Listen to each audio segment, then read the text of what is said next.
Voy a presentar el próximo panel. El próximo panel tiene que ver con el financiamiento de todos estos proyectos, de todos estos planes, de todas estas estrategias. Es fundamental y para ello voy a presentar al moderador, Ramón Varela. Él es socio de Morgan & Morgan, donde lidera las áreas de energía y proyectos, así como derecho corporativo. Con casi 20 años de experiencia, ha asesorado en importantes proyectos de infraestructura energética en Panamá, incluyendo hidroeléctricas, parques eólicos, solares y plantas de gas. Su carrera profesional destaca por su asesoría a AES Corporation en el proyecto Changuinola 1 y en la financiación de 4 parques eólicos en Coclé por $300 millones y en la planta de gas de 380 megas y una terminal de GNL en Colón. Es abogado por The George Washington University y está habilitado para la práctica en Panamá. Los dejo entonces con el panel de la financiación para la transición energética con Ramón y los panelistas.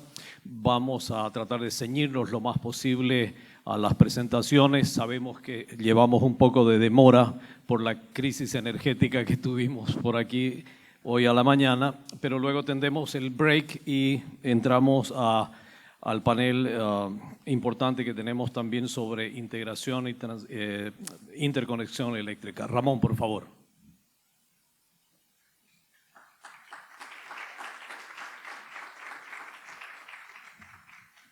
Buenos días a todos. Donde manda capitán no manda marinero, así que yo sigo las instrucciones y vamos a mover esto lo más breve posible. Me permito invitar a nuestros panelistas. En primer lugar, Christian Inchaust, Managing Partner para Latinoamérica en la compañía francesa Finnergreen, la mayor boutique de banca de inversión en transición energética. Es especialista en M&A, estructuración de deuda y capital, Project Finance, reestructuración y optimización de deuda, PPAs y asesoría estratégica. Con más de 25 años de experiencia internacional, ha liderado la estructuración y financiamiento de proyectos en energía, petróleo y gas, midstream, downstream y GNL. Minería, incluido litio y telecomunicaciones en América Latina. Ha dirigido 2 de las más prestigiosas empresas midstream en la región y posee una sólida red de contactos C-level en energía, petróleo, gas y principales firmas legales y EPC globales. Bienvenido, Cristian. Diego Mesa, miembro distinguido visitante del Centro de Política Energética Global de Columbia University y ex ministro de Minas y Energía de Colombia. Diego Mesa Puyo es jefe adjunto de la División de Política Climática del FMI y miembro distinguido del Centro de Política Energética Global de la Universidad de Colombia. Fue ministro de Minas y Energía de Colombia de 2018 a 2022, liderando la transición energética y diversificación minera. Presidió organismos clave del sector y previamente trabajó en el FMI asesorando a 30 países en política fiscal para industrias extractivas. También fue gerente y economista senior en PwC Canadá. Tiene una maestría en Economía de la Universidad McGill y es titular de la certificación CFA desde 2012. Bienvenido, Diego.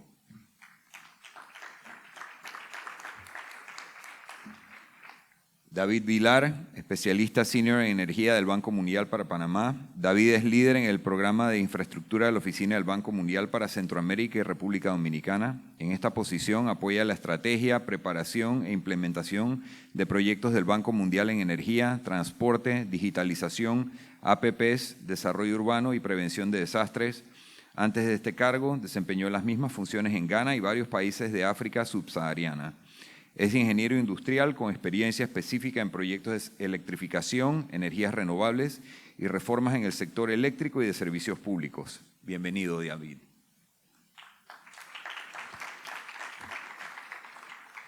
Y finalmente, Felipe Armijo, Regional Officer, European Commission, Unión Europea para Costa Rica. Felipe es actualmente funcionario regional en la delegación de la Unión Europea en Costa Rica, a cargo del portafolio de gobernanza para la región SICA. Su trabajo incluye la agenda de inversión Global Gateway, transición energética, asistencia técnica estratégica, políticas públicas y desarrollo inclusivo. Posee una maestría en Derecho de la Universidad de Cambridge con especialización en Derecho Internacional. Bienvenido, Felipe.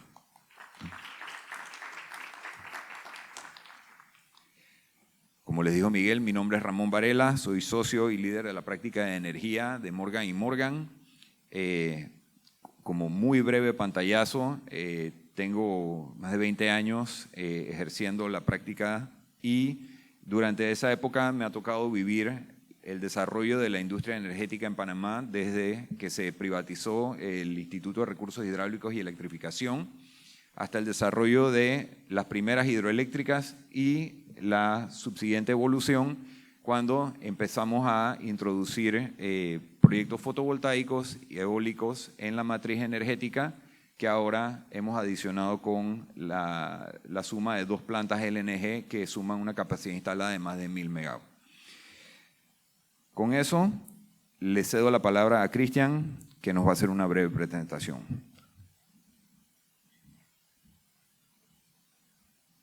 Gracias, Ramón. Muy buenos días. Muy contento de estar acá en el IGEF. Muchas gracias a Miguel y a Rafael por la invitación. Yo vengo de Finegreen, muy rápidamente.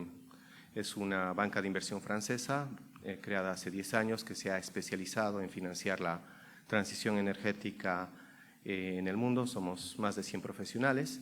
Yo soy el Managing Partner LATAM, dirijo la práctica desde Ciudad de México y actualmente tenemos proyectos de transición energética asesorando en la parte de M&A o Project Finance en México, en toda la parte de generación distribuida. En Colombia, proyecto de generación distribuida también de baterías más solar. Y en Chile tenemos un par de proyectos de hidrógeno, 2 proyectos de PMGDs con cliente chileno y con cliente español y un proyecto de portafolio de centrales hidroeléctricas de aproximadamente 400 megavatios con un cliente de París, de Francia. Entonces, yo voy a hacer un breve pantallazo en los 5 minutos que tenemos para plantear el tema de cómo financiar la transición energética en Latinoamérica. Creo que Brasil ha sido bastante cubierto dentro del evento. Vamos a platicar más del resto de los países con un par de ejemplos para ver cómo son las oportunidades y los desafíos que tenemos actualmente con los proyectos de transición energética pues en el ámbito global que va desde hidrógeno hasta la electrificación y los cargadores de autos eléctricos, que tienen desafíos comunes y vamos a plantearlo ahora en estos slides.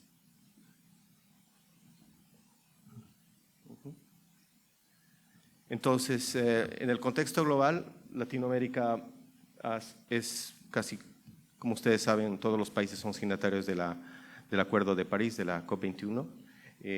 Todos están más o menos implementando políticas energéticas que llevan a la transición energética de diferentes maneras. O sea, hoy hemos tenido un pantallazo de los diferentes esfuerzos de regulación, tanto en Brasil como en Centroamérica, y también los hay en Sudamérica, en los distintos países. Ese es el contexto global.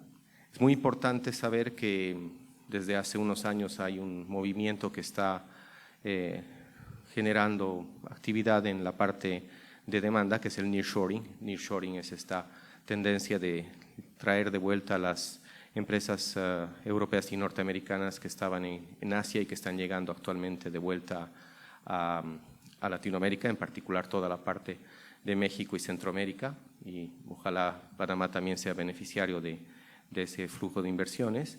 Y obviamente también tenemos que ver que nuestros países ya son países expuestos al tema del cambio climático, ya sea por inundaciones y sequías, y por lo tanto, como explicó la directora de la Asociación de Hidrógeno de Brasil en la ponencia anterior, sí es un imperativo que los países de Latinoamérica trabajen en financiar y en desarrollar sus proyectos de transición energética.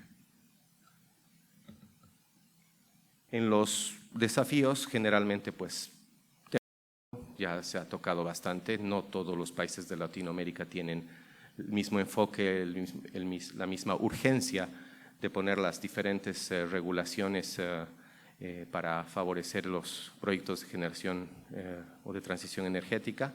Eso es válido en el tema del hidrógeno, es válido en el tema de cargadores eléctricos, es válido en el tema de los PMGDs en Chile, que ahorita están en un tema de un debate muy duro desde el último apagón, de ver si siguen los apoyos a proyectos de generación solar o si tienen que implementar baterías. Entonces el tema de político y de regulación es muy importante y obviamente el tema de riesgo político, todos nuestros países pues tienen diferentes apreciaciones de los inversores internacionales, de los bancos de desarrollo, bancos privados, con notas de las agencias como Standard & Poor's o Moody's, que son muy distintas, partiendo de un país investment grade como lo es Panamá o lo puede ser México, Chile, con países con diferentes notas como hay en Centroamérica o en Sudamérica. Entonces, esos son factores importantes.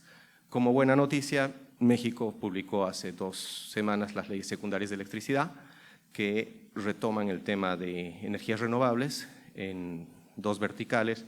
La primera subiendo los límites de todo lo que es generación off the grid en energías solares de 0,5 a 0,7 megavatios y sobre todo dando la posibilidad a los industriales, hoteles o actores comerciales a generar en autoconsumo hasta 20 megavatios y eso va a generar probablemente un boom en toda la parte de generación solar más baterías o solar más baterías y gas natural. Entonces, eso nos lleva, digamos, a hacer como una conclusión de que la parte de inversión o financiamiento de los proyectos de la transición energética en Latinoamérica, pues primero dependen de cada país, del contexto legal y del riesgo político que tiene cada una de nuestras naciones. Segundo, de ver las oportunidades que tienen en cada uno de estos lugares. Yo creo que la región latinoamericana es una de las más dinámicas en tema de ir hacia la transición energética, por todo lo que estamos viendo, digamos, en este foro, los proyectos de hidrógeno muy ambiciosos tanto en México, Chile o Brasil, pero a la vez cada país y cada proyecto debe adaptarse a las realidades de su contexto. Y en función de eso, pues cada financiamiento, cada project finance, levantamiento de equity, deuda mezanine, se va adaptando proyecto por proyecto, ¿no? Entonces, en el caso nuestro no hay una solución que es una para todos los países de la región. Yo creo que tenemos en cada caso trajes a la medida para llevar a cabo el tema de financiamiento en la región. Creo que estamos en tiempo para respetar lo que dice Ramón, entonces pues quedo atento a cualquier consulta. Pues muchas gracias.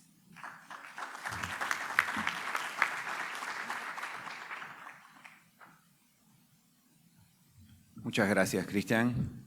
Nuestro siguiente expositor es Diego Mesa, visitante del Centro de Política Energética Global de Columbia University.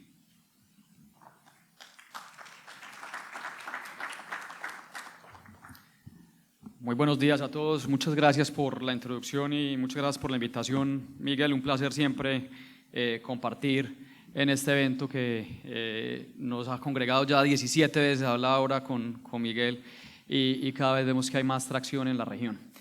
Yo en estos 5 o 6 minutos me quiero enfocar en lo que denominarían consideraciones de política pública para poder avanzar en la financiación de la transición energética y voy a referirme a algunas de las políticas que se implementaron en Colombia cuando logramos poner en marcha las inversiones en energía renovable no convencional que nos estaban dando en el país. Entonces voy a hacer una presentación muy breve, pero que espero que nos dé un buen contexto.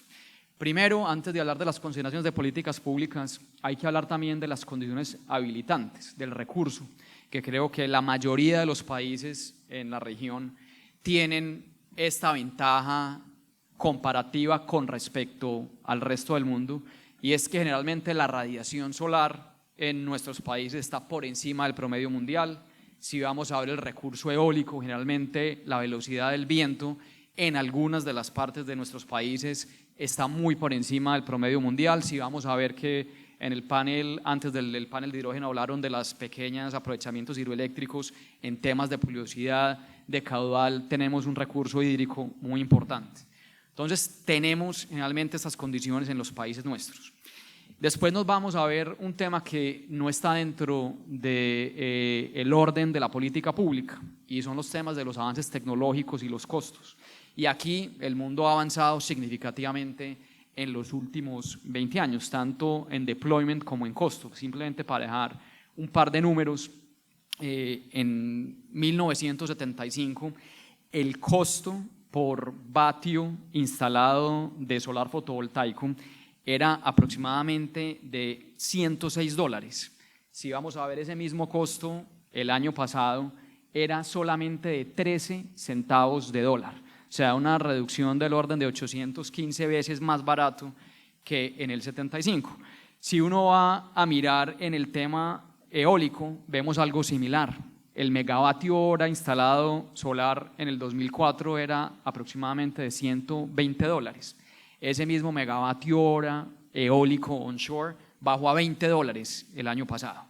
Y cuando vemos el deployment, vemos algo también que nos muestra una curva ascendente de crecimiento exponencial que no llega todavía a un plató. En el 2004 el mundo se demoraba un año entero en instalar 1 gigavatio solar fotovoltaico. El año pasado, todos los días se instalaron más de 1 gigavatio solar fotovoltaico. Entonces, cuando uno piensa en política pública, ve que tenemos el recurso natural, las condiciones del punto de vista de tecnología y de costos están dadas, y después se pregunta uno por qué no estamos avanzando más rápido, y eso fue lo que nos preguntamos en Colombia en el año 2018. Estaba todo dado, pero no había inversión en Colombia ni en solar, ni en eólico, ni en geotermia. Y ahí es donde sí entra lo que está dentro del control de los gobiernos y los hacedores de política pública. ¿Y cuál es la consideración principal? Ver cómo logramos implementar políticas que apalanquen la inversión privada. Y aquí también 3 o 4 puntos importantes refiriéndonos al caso colombiano. Uno, en el caso colombiano había una gran cantidad de generación hidroeléctrica muy competitiva. ¿Cómo hacíamos para garantizar que fueran competitivos el solar fotovoltaico y el eólico? A través de incentivos fiscales. Trabajamos con el Ministerio de Hacienda y, por ejemplo, incentivos atados a la inversión. Voy a dar simplemente 2 ejemplos concretos. Una sobrededucción en las inversiones de capital contra el impuesto de renta. Si se invertía 100 pesos en este tipo de generación, se podría deducir hasta 150 pesos por un periodo de 15 años. Segundo incentivo importante, el IVA. Como en Colombia el IVA, la electricidad no tiene IVA, todo lo que se paga de IVA en estos equipos se iba a convertirse en un impuesto sobre las inversiones. ¿Qué hicimos en Colombia? Dijimos que ese IVA se podía acreditar contra el impuesto de renta, no deducir, acreditar $1 por $1 en el impuesto de renta. Segundo elemento, había que garantizar que hubieran contratos de largo plazo. Diseñamos unos contratos de largo plazo para que los nuevos inversionistas tuvieran la garantía de unos ingresos durante la vida de los proyectos que fueran estables y que permitieran hacer estos proyectos bancables.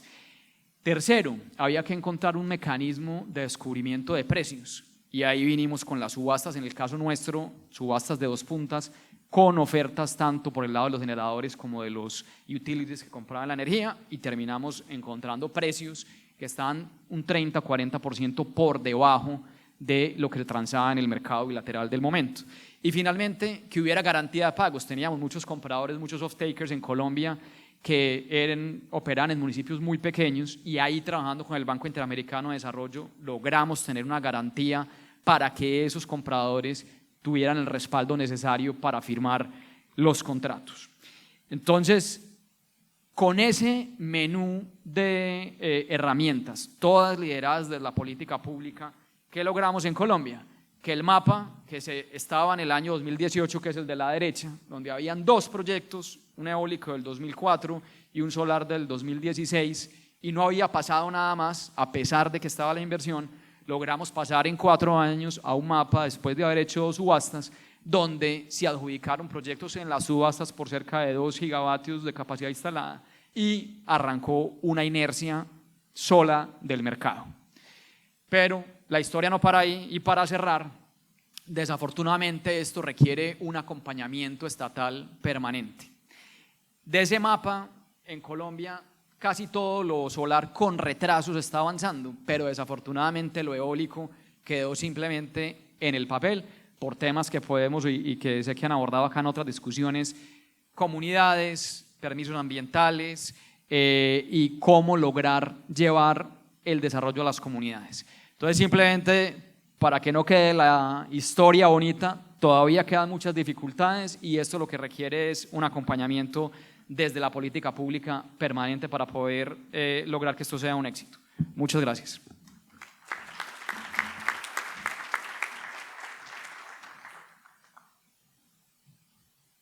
Gracias, Diego. A continuación, escucharemos a David Vilar, especialista senior de energía del Banco Mundial.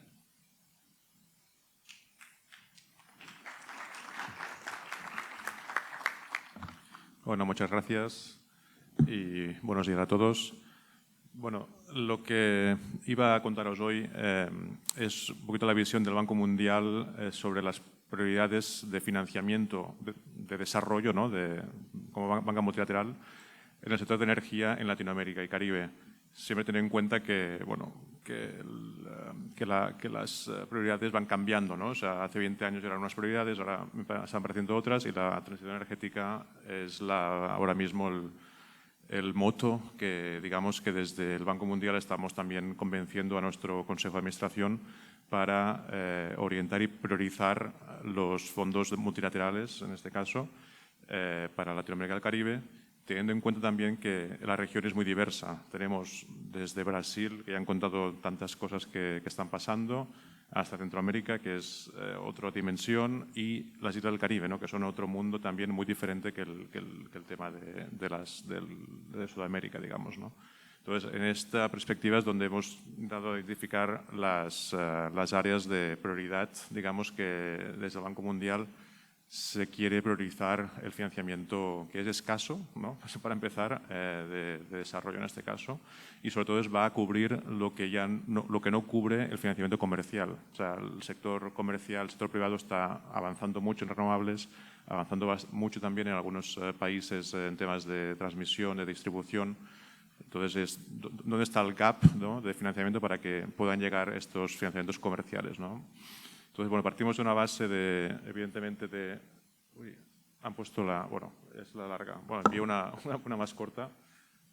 Bueno, partimos de la base como decía nuestro colega, de condiciones muy favorables en Latinoamérica y el Caribe. Por un lado, una matriz bastante verde, de las más verdes, de hecho, del mundo, con mucha presencia de hidráulica, pero también con muchas solares y eólicas. Entonces, más del 60% de la generación en Latinoamérica es renovable. Solo contribuye el 5% de emisiones, ¿no?, de efecto invernadero a nivel mundial, y 16 países por lo menos se han comprometido a reducir a cero las emisiones para 2030, la década 2030, y eso ya significaría reducir este 5% a casi un 3% solo a nivel mundial, ¿no? Realmente es una región donde tiene estas bases bastante buenas. Además, tiene sectores eléctricos bastante sofisticados. Muchos han ido avanzando en la reforma del sector, donde hay sectores privados, empresas privadas realmente desarrollando tecnologías y avanzando en el sector de forma muy dinámica. Y lo bueno es que también tiene aún muchos recursos por explotar, tanto a nivel solar, eólico, hidráulico, aún queda por hacer, pero también a nivel de minería. La minería crítica, que es muy necesaria para la transición energética. Lo bueno es que Latinoamérica puede ser un buen punto de producción, y hay que aprovechar esta ventaja competitiva con otras regiones del mundo. Entonces, ¿qué es lo que...? Entonces, ¿cuáles son las industrias que vemos que deberían ir desarrollándose en los próximos años para, digamos, estar en el carro de la transición energética y que requiere aún de financiamiento concesional, porque el financiamiento comercial aún no es suficiente, ¿no?, para llegar a darse todo el potencial? Por un lado, como decíamos, la minería crítica. Existe minería en la región, evidentemente, pero aún hay mucho que se ha descubierto y no se ha desarrollado, y va a haber cada vez más demanda, ¿no?, tanto a nivel de litio, cobre, tierras raras. Son realmente minerales muy importantes que hay que ver cómo la región no solo lo extrae, sino también lo desarrolla una industria alrededor de ello, ¿no? Entonces, es importante que países que tal vez aún no están con esta industria puedan ver cómo lo desarrollan. Luego, ya hemos visto en el panel anterior el tema del hidrógeno verde. Es el vector que se espera que pueda ayudar a descarbonizar la industria que no puede electrificarse. Entonces, industria más pesada, que la electrificación no es rentable ni es viable técnicamente, el vector hidrógeno verde y sus derivados, el vector también combustibles sostenibles, es donde Latinoamérica puede también coger un impulso grande y ser un exportador. De hecho, en hidrógeno verde es Brasil, Colombia, Chile, se posicionan como países con precios muy competitivos a nivel de producción de hidrógeno verde, entonces realmente es una industria que debería desarrollarse. ¿Qué pasa? Que en algunos casos a nivel local aún no es comercialmente viable, aún las alternativas menos verdes son más económicas, entonces es ver cómo los países están, por un lado, apoyando el desarrollo de reglamentos que favorecen y incentivos que reduzcan el coste de producción, y también, por otro lado, se consigue financiamiento más barato, en este caso concesional, para poder empezar a desarrollar esta industria naciente. Y también la otra vía importante es la electrificación de sectores tipo transporte, que realmente es un camino donde hay mucho que hacer aún en el continente y no ha cogido la parte de desarrollo industrial suficientemente impulso para poder ser una industria local, ¿no? Digamos, a nivel de la región y no dependa tanto del exterior. ¿Qué pasa? Que hay muchas barreras, ¿no? Porque si no es porque no está pasando hasta ahora, pues es porque realmente hay bastantes desafíos importantes. Por un lado, la minería, sí, hace falta, pero no es tan fácil sacarla, ¿no? O sea, realmente hay muchos conflictos sociales que hay que manejar bien, hay que tener un buen relacionamiento social y ambiental en las zonas de producción, y eso es en muchos países que no han hecho minería están encontrándose con este problema. También son desarrollos muy largos, se han descubierto hace 30, 40 años, pero no se han desarrollado muchos, ¿no? Entonces es ver cómo se manejan estas partes y la necesidad también de inversiones, no solo de minería, sino todo lo que conlleva de carreteras, de parte de energía, de agua y todo esto. La hidráulica es otro punto donde hay que reinvertir más, ¿no? Porque ya son muchos sistemas hidráulicos muy envejecidos, entonces hay que invertir en esta parte porque si no, va a bajar la producción de hidráulica en la región. Y también el otro problema que se ha mencionado bastante fuertemente es el tema de la transmisión. No estamos consiguiendo que la transmisión llegue al nivel que requieren las renovables en los países, ¿no? Porque están desarrollando en zonas donde antes no había producción eléctrica, y son desarrollos mucho más largos que los de las IPP, que las de renovables, ¿no? Entonces, de 7 a 10 años es lo que se requiere para poder desarrollar unas líneas de transmisión adecuadas, y esta planificación de la generación con la transmisión estamos viendo ahora los límites de estas nuevas tecnologías, ¿no? Que son más disruptivas. Finalmente, comentar que el coste de capital en Latinoamérica es muy alto comparado con otros países emergentes, y eso pues reduce la competitividad de los proyectos, ¿no? Y también la asequibilidad de los proyectos en la región. Es por ello que este tipo de financiamientos concesionales son útiles para bajar esta asequibilidad y subir la competitividad de los proyectos. Bueno, era solo darles un poquito de brochados por a dónde van los temas que el Banco Mundial está priorizando para Latinoamérica y el Caribe. Como pueden imaginar, en cada región del mundo hay otras necesidades, ¿no? Pero aquí el foco es en estos temas. Muchas gracias.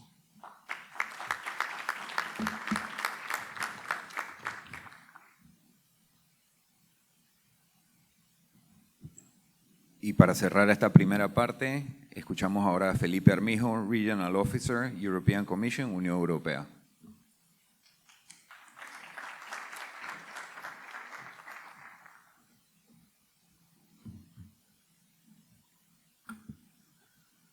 Buenos días, para mí es un gusto y un placer estar aquí con ustedes. Me parece que los colegas técnicos me van a ayudar a conectar la computadora para la presentación, pero bueno, si no, procedemos de esta manera.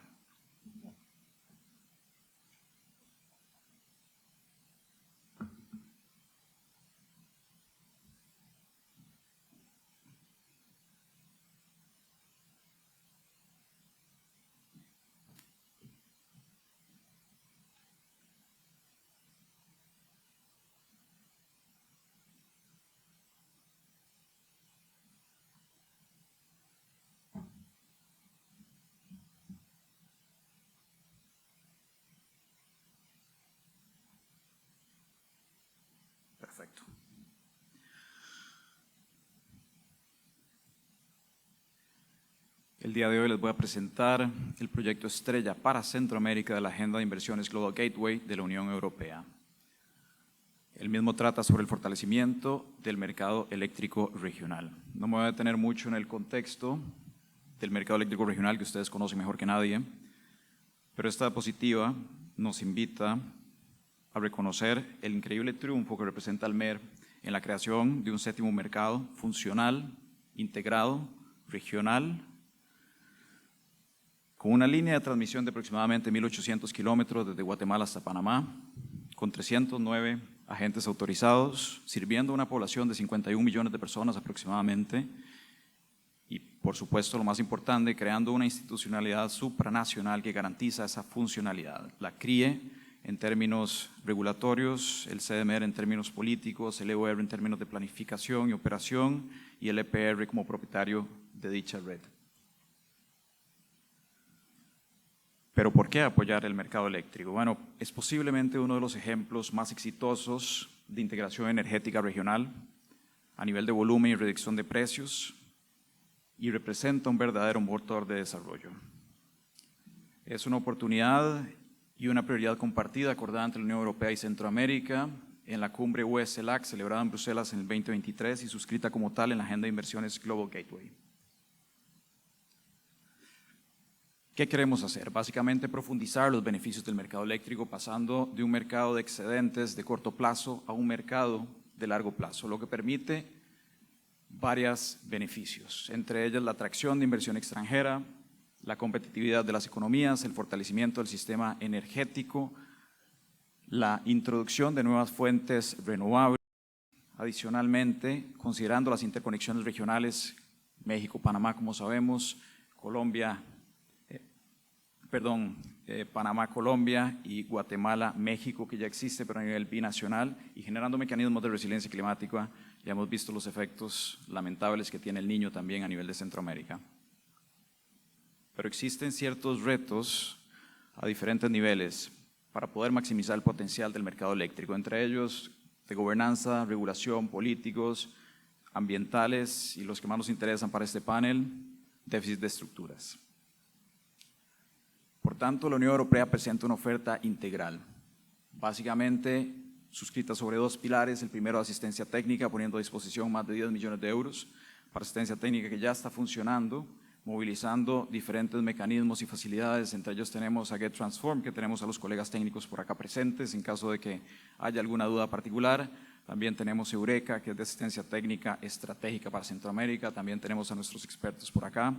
Adicionalmente, Euroclima, que imagino que conocerán, y UTAF, que básicamente lo manejamos desde Bruselas. Ya estamos asistiendo a la CRIE, por ejemplo, en términos regulatorios de impacto, de regulación. También estamos asistiendo en términos de la generación de un mercado de servicios auxiliares, almacenamiento, baterías, también al CDMR para la propuesta de un tercer protocolo. Y posiblemente el pilar que más nos interesa es el pilar de inversión. Aquí básicamente estamos movilizando las capacidades financieras de la Unión Europea en Equipo Europa, lo que implica financiar proyectos de infraestructura energética regional a través del Banco Europeo de Inversiones y otros socios europeos, por ejemplo, las ECAs europeas, los bancos de desarrollo europeos, Estados miembros, agencias de cooperación, etc. La financiación total del BEI va a superar los 1.000 millones de euros en los próximos 5 años. Y únicamente para establecer algunas de las infraestructuras prioritarias que hemos identificado, tenemos el segundo circuito de CIEPAC, los segmentos nacionales y regionales, así como las interconexiones binacionales. Tenemos también, por ejemplo, las inversiones requeridas para la operación y gestión del MER, que, bueno, podemos mencionar infraestructura tecnológica, ciberseguridad, sistemas operativos, transformación digital, entre otras. También tenemos los refuerzos nacionales y las obras suplementarias del CIEPAC, que bueno, también son definidas a nivel del EOR, vamos a verlas un poquito más en detalle posteriormente. Y finalmente las inversiones del sector privado europeo que requerimos para dinamizar el CIEPAC y para aumentar la generación nacional de energía. Entrando un poquito más en detalle sobre el paquete de financiamiento del BEI. Bueno, básicamente tiene como objetivo apoyar la integración eléctrica. Estamos hablando de una facilidad de 1.000 millones de euros, como les comentaba, para proyectos de transmisión, distribución y generación renovable. para instituciones públicas y soberanas. Es importante que ya hemos recibido solicitudes de financiamiento de aproximadamente 800 millones de parte de Honduras, Costa Rica y Guatemala, aunque hay empréstitos adicionales en negociación, y también se concibe el apoyo a iniciativas del sector privado, particularmente europeo. Bueno, lo que les comentaba básicamente, aquí estamos, un ejemplo únicamente de los refuerzos nacionales identificados por el EOR, 28 proyectos, aproximadamente 200 millones.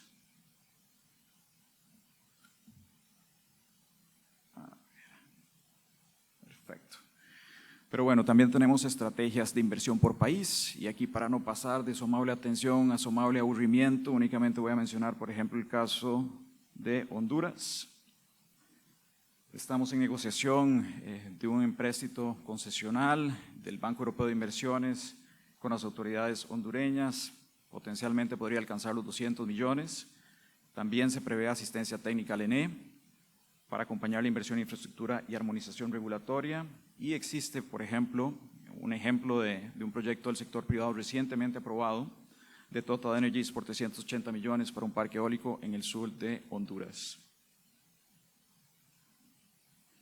Podemos mencionar brevemente también el caso de Costa Rica, en el cual tenemos una negociación por 400 millones con el Instituto Costarricense de Electricidad, adicional a 200 millones potenciales de AFD, y en el cual posiblemente se estén incorporando otros socios europeos, con la correspondiente asistencia técnica, por supuesto. Y únicamente para mencionarles una diapositiva gráfica de donde nos encontramos, estamos en pleno rollout de la asistencia técnica, estratégica y de inversión. Como les comentaba, ya estamos asistiendo a las entidades regionales como la CRIE, el CDMR, el EPR y el EOR. Adicionalmente, estamos acompañando a gobiernos y ministerios para que puedan acceder a los préstamos concesionales por medio de asistencia técnica. El BEI ya se encuentra en los procesos de debida diligencia y esperamos llevar todos estos productos a la cumbre US-LAC a celebrarse en Colombia a final de este año. Por último, me parece nada más importante mencionar que a través de estos días se han mencionado diferentes conceptos clave, ¿no? Soberanía, transición verde, pobreza y seguridad energética. Para Centroamérica pensamos que todos estos empiezan y terminan con la integración. Por tanto, estamos completamente comprometidos a seguir apoyando el proyecto del mercado eléctrico regional y a posicionarlo como un verdadero motor de desarrollo. Gracias.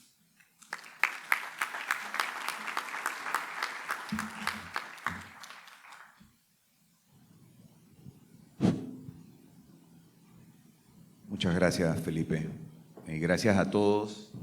Quisiera ahora hacerles algunas preguntas, no sin antes disculparme de antemano en caso de que de manera abrupta y poco elegante los corte por temas de tiempo.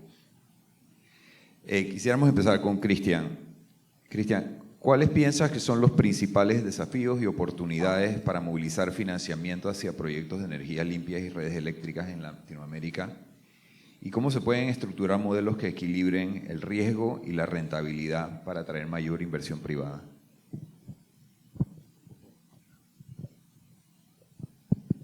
Ok, gracias, Ramón.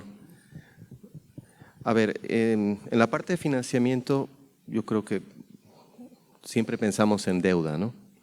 Yo creo que en Latinoamérica, por experiencia, hay otra fuente de financiamiento para todo lo que es transición energética, que es el capital. Entonces existe todo un universo de fondos europeos, mucho en Europa obviamente. Acá hemos visto el apoyo que hace la Unión Europea a la transición energética, fondos norteamericanos y también muchos fondos latinos que no son tan visibles, pero sí son activos en invertir en transición energética, que van desde fondos estructurados, por ejemplo, los CECADES mexicanos, a family offices, o sea, fondos de familia de gente pudiente en Latinoamérica que poco a poco ha estado invirtiendo en la transición. Y adicionalmente, bueno, como hemos visto en los diferentes paneles, tanto de Banco Mundial, la presentación del exministro y de la Unión Europea, cada uno de estos proyectos, pues, primero se estructura en función del sizing de la deuda. Hay proyectos pequeños, medianos y hay los utility scale, esos proyectos grandes de más de $100 millones. Pero en Latinoamérica hay mucho proyecto mediano, más de lo que uno cree, o sea, proyectos entre 10 y 50 millones de dólares. Y es ahí donde la combinación entre los bancos multilaterales, que pueden ser Banco Mundial, IFC, CAF, BID, etcétera, banca local y los fondos de deuda o fondos de equity, es fundamental para lograr estructurar los proyectos y lograr equilibrar algo que explicó muy bien el representante del Banco Mundial, y es que el costo de la deuda y del costo de equity en Latinoamérica es alto. Es mucho más elevado que en Europa, es mucho más elevado que en los países asiáticos, inclusive entre los países asiáticos emergentes tienen un mercado de deuda y capital mucho más denso que el nuestro. Y entonces, al hacer esa combinación, uno puede lograr casar la rentabilidad de los proyectos de transición energética, que dependiendo de los países, por agarrar el tema de solar, van entre 15 a 20%, dependiendo de los países, y el costo de la deuda. El costo de la deuda se ha encarecido en los últimos años porque han subido las tasas de referencia en Estados Unidos, ha subido la SOFR, entonces se ha hecho un poco más caro financiar proyectos de transición energética, y ahí es donde esa combinación es muy importante y donde, por lo menos en esta fase de transición energética y de generar los proyectos de mediana y de gran escala de Latinoamérica, es muy importante, yo creo que es muy importante la participación de los multilaterales. Todavía los mercados locales de los bancos comerciales privados, tal vez con la excepción de Colombia, donde Bancolombia, Banco de Bogotá son muy activos en los proyectos de energía. Me tocó cuando estaba en EY hacer un proyecto con Electricité de France, que es una planta de biomasa que está cerca de Bogotá. Se financió con bancos colombianos. Entonces sí se puede hacer, pero no es una regla general en todos nuestros países. En México son un poquito más tímidos, entonces todavía no están entrando, quizás ahora con la ley secundaria lo hagan. En Chile sí lo hicieron, cuando hubo los PMGDs de primera generación entraron mucho los bancos chilenos, pero no es que sea tan fácil, ¿no? O sea, yo creo que estos proyectos compiten además con toda la parte de generación a gas natural, que obviamente tiene una base de financiación un poquito más grande, o sea, son proyectos que están en la región desde hace 20 años, 25 años, desde que entró el gas natural, luego entró el LNG, como vieron en las exposiciones de hoy. Pero yo creo que todavía estamos en una fase con desafíos, donde, digamos, para resumir, es importante ver la parte de equity, la parte de levantar capital es bien importante, con todos los fondos que sí ven proyectos de transición energética. Segundo lugar, fundamental que se toquen las puertas de los bancos multilaterales, IFC, Banco Mundial, BID, CAF, etcétera. Aquí, en el caso de la región nuestra, es KB y Bladex, CIFI, actor muy importante acá basado en Panamá, y luego ya complementar con deuda comercial que es más cara, o con deuda de fondos privados para cerrar el financiamiento de los proyectos. Gracias, Cristian. Diego, si puedes ahondar un poco en la experiencia en Colombia para darnos tu perspectiva para los organismos multilaterales y de cooperación internacional, ¿cuáles son las condiciones regulatorias, institucionales, de gobernanza que son fundamentales para escalar el financiamiento sostenible en la región y para garantizar un retorno a los inversionistas?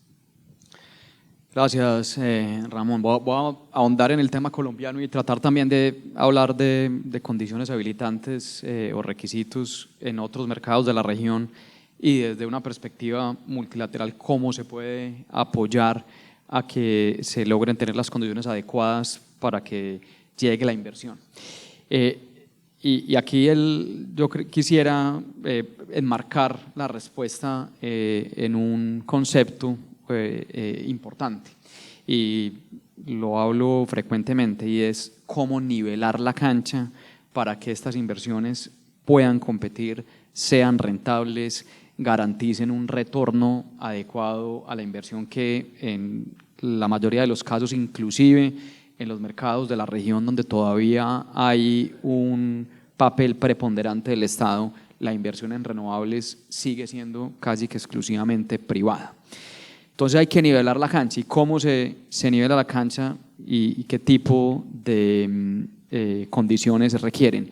En el caso colombiano, como lo acabábamos de mencionar en este panel, creo que hay un nivel ya de sofisticación del mercado eléctrico que arrancó como arrancó en otros países de la región, como Chile, por ejemplo, a principios de los 90, y hoy tenemos un sistema que se rige por condiciones de mercado. Eso sería lo primero, que no pasa en toda la región, y es poder tener una competencia, sobre todo en el segmento de generación y en el segmento de distribución, donde opere el sector de acuerdo a reglas de mercado. Eso generalmente requiere una reforma muy significativa, estructural, requiere tener un regulador independiente, requiere tener un planeador del sector que también sea independiente y pueda adelantarse a los cambios en la demanda esperada de los diferentes energéticos, tener una visión no solamente del sector eléctrico, sino ya integral del sector energético como tal, requiere tener una superintendencia o un órgano que vigile separado del órgano regulador, y requiere tener unos mercados de capital importante. Pero si uno tiene alguna de esas condiciones, lo más acertado es ver cómo nivela la cancha vía, por ejemplo, instrumentos fiscales. Yo mencioné en Colombia cómo hacer que las inversiones de estas tecnologías sean competitivas con respecto a tecnologías más establecidas. Entonces, en el caso de Colombia era garantizar el retorno a esas inversiones. En otros mercados, que también lo mencioné en la introducción, puede ser garantizar que existan los pagos adecuados. Y ahí traigo, por ejemplo, el caso de Ecuador. Ecuador, que todavía no ha hecho una reestructuración de su sector, donde todavía el Estado es predominante a través de diferentes empresas. El tema de las garantías de pago para la inversión renovable se ha vuelto fundamental. Se ha hablado de tener fideicomisos, se ha hablado de tener otro tipo de herramientas. No se ha logrado llegar todavía a una solución, y por eso subastas que fueron exitosas en el 21 no han podido pasar a que se construyan los proyectos. Otro tema para nivelar la cancha es tratar de eliminar las distorsiones preexistentes donde se favorecían otras tecnologías. Y ahí, por ejemplo, puede uno pensar en los impuestos al carbono. Chile fue el pionero en la región en el 2014, le siguió Colombia en el 2016, y eso es una forma de nivelar la cancha donde se reconocen que algunas de las tecnologías tienen unas externalidades negativas que no se incluyen en el precio, y, por ejemplo, a través de un impuesto al carbono se pueden incorporar para que compitan más de tú a tú las tecnologías limpias o renovables. Y finalmente, la otra forma de nivelar la cancha, que también lo mencionaba ahora, es garantizando que haya mecanismos de largo plazo a través de contratos o de feed-in tariffs o contratos por diferencia, pero que garantice que haya una estabilidad durante la vida de los proyectos, sobre todo de energía renovable.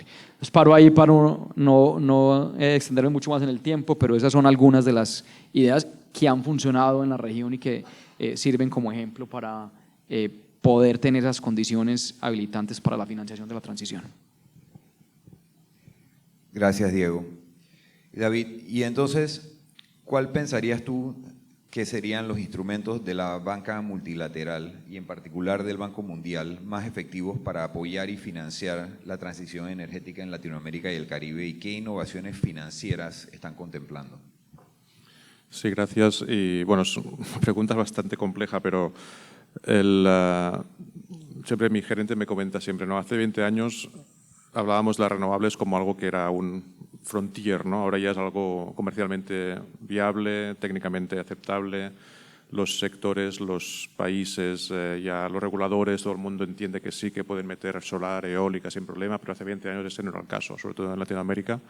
Y ahí pues la multilateral lo que hacía era acompañar tanto gobiernos como industria como financieros, ¿no? Para, con diferentes instrumentos, poder asegurar que todo el mundo se atreve, ¿no? Y de ahí poco a poco ya cuando uno se va atreviendo y ve que funciona, pues ya se marca una dinámica ya comercial donde el financiamiento ya llega sin problema.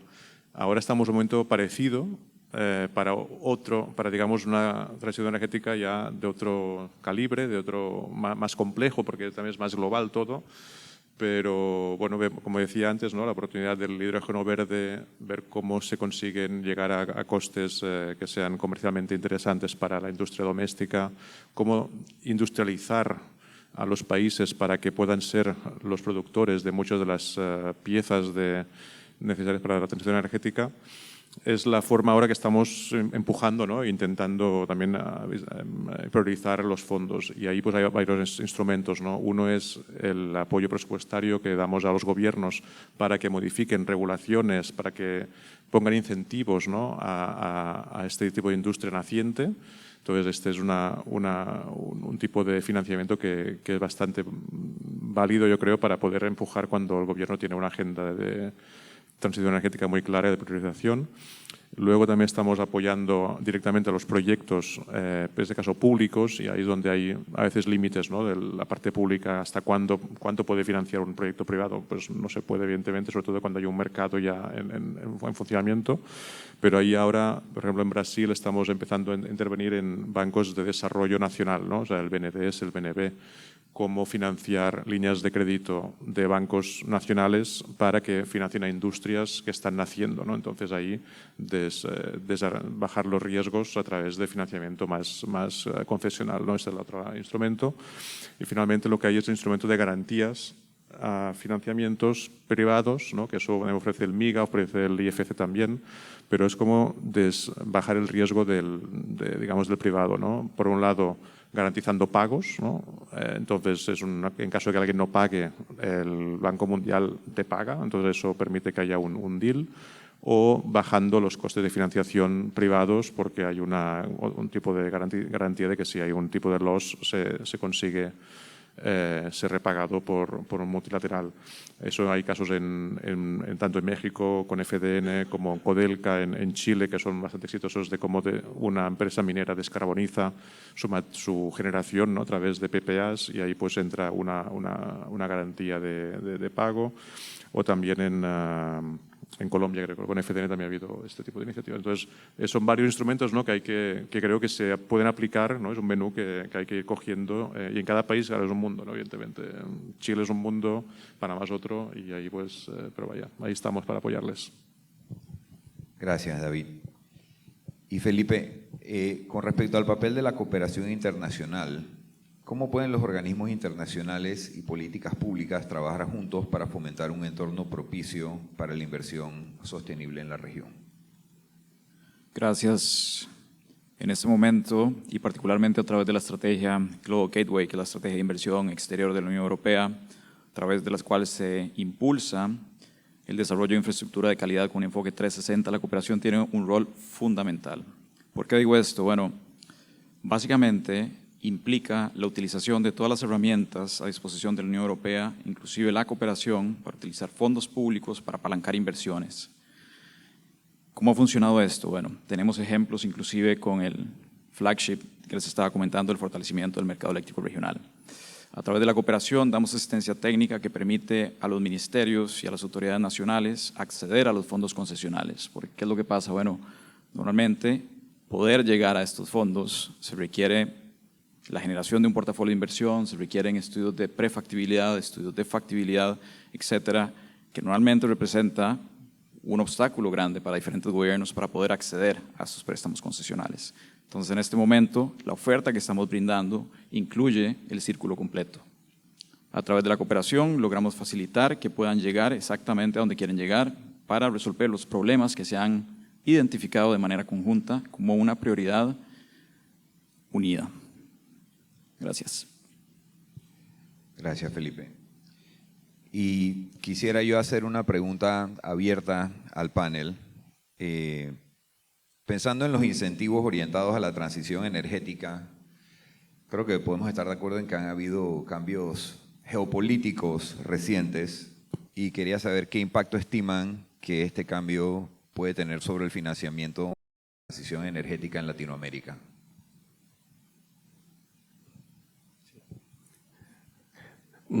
Pregunta un poco complicada, pero muy rapidito, yo creo. Aplauso por saltar en la granada de primero. Sí.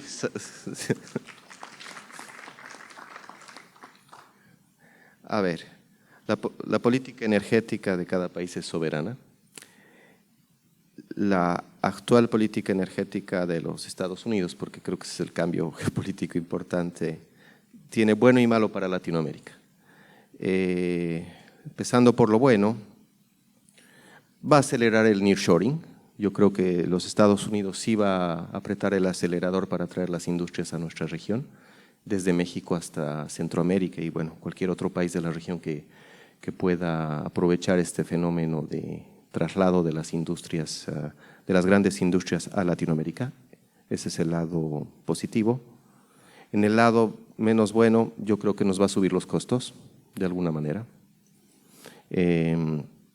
Costos de financiamiento pueden subir. Lo que hemos visto en semanas recientes, voy a decir, con algunos de mis clientes, es que el cambio geopolítico ha hecho que los precios de los paneles solares y de las baterías, que es la parte más interesante, que se fabrican en un país asiático muy grande, han bajado bastante. Entonces, si bajan los costos de paneles solares y de los equipos de las baterías, porque yo creo que hay en esta nueva frontera de la que hablaba el representante del Banco Mundial, vienen las baterías muy fuertes. Es una buena noticia que los costos de estos equipos que funcionan con litio, que se produce en gran parte en Latinoamérica, de hecho, pues baje. Entonces hay de bueno y lo malo, y yo creo que como todo sector, pues, y como todo país de nuestra región, tenemos que saber adaptarnos a esta nueva realidad.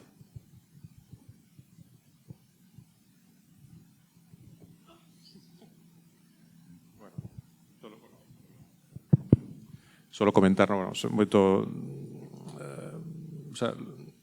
al final es depender menos de unos y más de otros. Al final lo bueno es lo que tiene que hacer un poquito la región es estar lo más conectada con el mundo lo máximo posible para no depender siempre de un solo, digamos, importador-exportador, pero también el tema es cómo desarrollar la industria a nivel regional, ¿no? Y esto es también la oportunidad, ¿no? Cogerse este momento de cambio para tal vez reivindicar lo que puede hacer la región y creando más vínculos entre latinoamericanos para que haya una comunidad más conectada y menos dependiente del exterior, ¿no? Y eso creo que es lo que la haría más resiliente y bueno, tal vez algunas tecnologías van a tardar más, ¿no?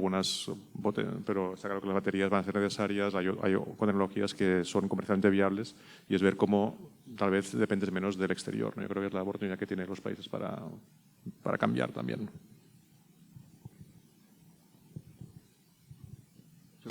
Solamente para añadir que independientemente de los cambios geopolíticos, yo creo que una realidad es que el ritmo y la dinámica de esta expansión o adición energética, más que transición, va a seguir muy enfocada en temas económicos y financieros. Y desde ese punto de vista, creo que no va a haber grandes cambios, incluso con los cambios que hay en temas geopolíticos, hay más foco en sector privado y menos foco en política pública.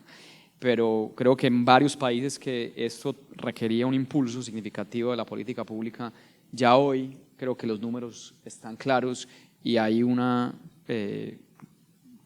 competitividad natural de las diferentes fuentes de energía renovable no convencional que se va a seguir dando. Entonces creo que ahí también hay que ser un poco, digamos, tener menos preocupación de grandes cambios para el sector, porque creo que ya aquí hay un argumento económico y financiero muy claro.